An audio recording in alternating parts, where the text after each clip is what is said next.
السلام عليكم ورحمة الله وبركاته. ازيكم حبايبي؟ عاملين ايه؟ اللهم صل وسلم وبارك على سيدنا محمد وعلى آله وصحبه وسلم. تعالوا نعمل شوية بطاطا بالبشاميل، حاجة جامدة جدا. اللي ما جربهاش بالطريقة دي هيندم. حاجة خرافة، طعم خطير، احسن من البطاطا باللبن واحسن من البطاطا المشوية. حاجة كده جامدة، ريحتها وطعمها شكلها تحفة جدا جدا جدا. طواجن جامدة بأقل التكلفة في البيت والدفى.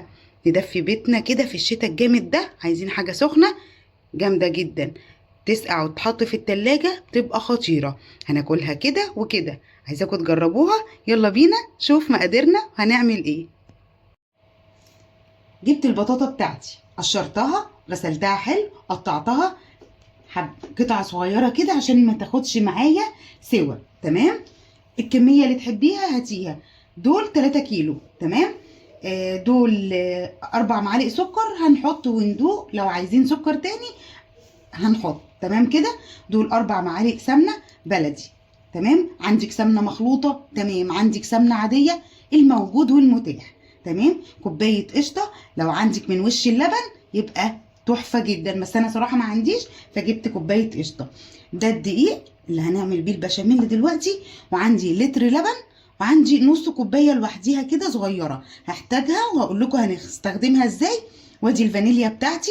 يلا بينا بقى اقول لكم نعمل ايه دلوقتي. هنحط البطاطا بتاعتنا في حله ونحط عليها ميه ونحطها على النار تتسلق.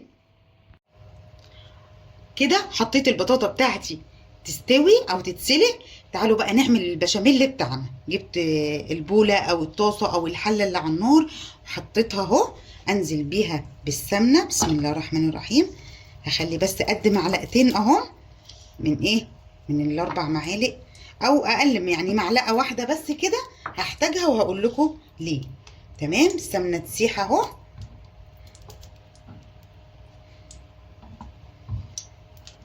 اول ما تسيح بقى كده هنزل عليها على طول بالدقيق، الاربع معالق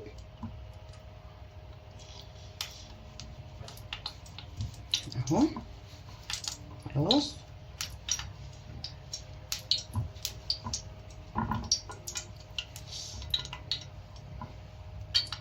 ننزل بقى كده بسم الله الرحمن الرحيم ونبتدي ايه، ناخد كده ونقلب الدقيق بتاعنا. بسم الله الرحمن الرحيم. بالشكل ده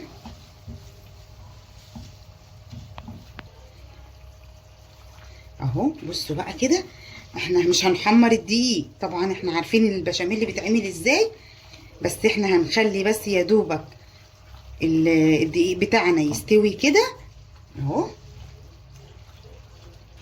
يطلع ايه الرطوبة بتاعته، ويا دوبك يصفر كده، وهوريكم اللون بتاعه هيبقى عامل ازاي. كده الدقيق بتاعي اهو استوى. تمام. في المرحلة دي بقى هعمل ايه، هنزل عليه بلتر اللبن بتاعي بالراحة وبشويش. بسم الله الرحمن الرحيم. وايدي فيه على طول ونقلب. هفضل اقلب فيه كده عشان ما يكلكعش مني اهو. بسم الله الرحمن الرحيم.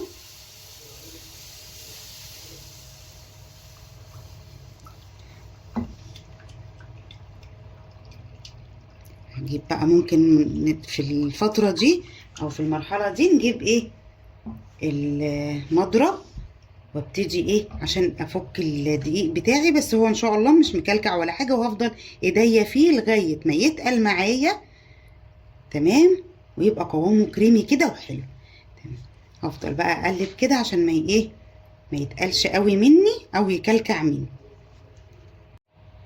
كده بصوا القوام بتاعه بقى عامل ازاي، كريمي وتقيل وجميل جدا. في المرحلة دي بقى هعمل ايه، هحط السكر بتاعي واقلب كده وندوق ونشوف. بسم الله الرحمن الرحيم. السكر طبعا حسب ايه ما انتوا حابين، حابينها مسكرة قوي، حابينها لا، زي ما انتوا عايزين. تمام.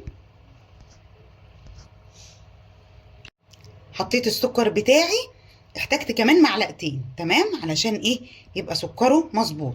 في المرحلة دي بقى هعمل ايه، هجيب علبة القشطة بتاعتي او القشطة بتاعتي واحطها واسيبها تسيح كده مع البشاميل بتاعي. واقفل عليها البوتاجاز، احط نقطتين فانيليا واقلب تقليبه حلوه بقى لغايه ما القشطه بتاعتي تسيح مع البشاميل بتاعي. هرجع وهقول لكم هنعمل ايه تاني. البطاطا بتاعتي اتسلقت، بصوا اتسلقت جامد جدا، بصوا كلها ايه عامله ازاي اهي. هبتدي بقى اهرسها بالهراسه كلها كده، صفيتها طبعا من الميه بتاعتها، وابتدي اهرسها بقى حلو كده. هرست البطاطا بتاعتي جامد جدا. في المرحله دي بقى هعمل ايه؟ جايبه برده معلقتين سكر هحطهم عليها، تمام. وهناخد قد معلقتين كده من البشاميل اللي احنا عاملينه هحطه عليها، بسم الله الرحمن الرحيم. ومعلقه سمنه كده بلدي برده اهي، ونقلب كل الكلام ده في بعضه وهقول لكم هنعمل ايه تاني. حطيت السكر بتاعي والسمنه وقلبتهم كده حلو مع بعض، بصوا مهروسه جامده جدا. يلا بقى بينا نرص الايه الطواجن بتاعتنا. هجيب الطاجن كده ونقول بسم الله. هنحط بطاطا عادي كده ونسويها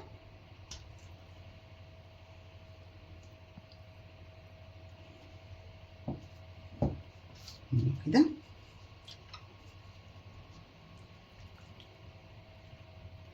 عايزه تحطيها في صينيه حطيها، عايزه تحطيها في كل طواجن، تمام اللي تحبيه اهو.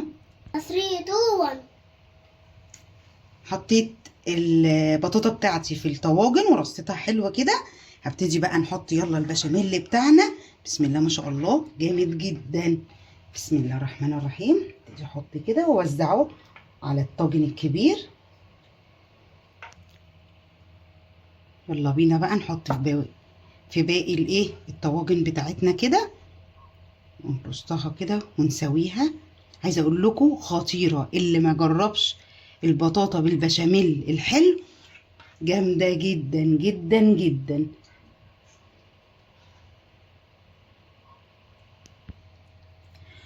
حطيت البشاميل بتاعي، عايزه اقول لكم تحفه.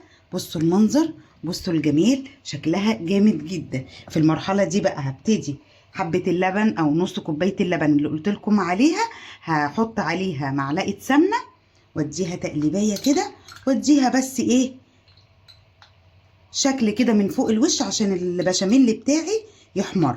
يعني هرش كده مثلا بالسمنه بتاعتي،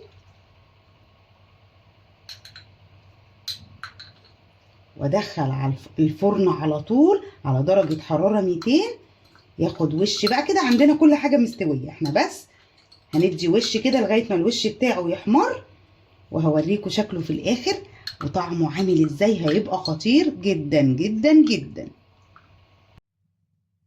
البطاطا بتاعتي طلعت من الفرن قلب الدنيا، ريحتها عايزه اقول لكم البشاميل خطير، طعمه عامل زي كانك حاطه كريمه مش بشاميل، جامده جدا. بصوا حابين بقى تحمروا الوش كده تمام، حابين تخلوها كده برضو تمام، يعني يبقى وشها خفيف كده في التحمير تمام، عشان في ناس بتحب كده وكده تمام. بصوا خطيره، حاجه جامده جدا. اللي ما جربهاش بجد بالطريقه دي هيندم بجد. جربوها ولا تقولوا لي بقى بلبن ولا اي حاجه، احنا اللي عملنا البطاطا بالبشاميل الحلو، جامده جدا جدا جدا. جربوها مش هتندموا ان شاء الله. تنسونيش في اللايك والاشتراك وتفعيل الجرس. ربنا يديمها علينا نعمه، والسلام عليكم ورحمه الله وبركاته.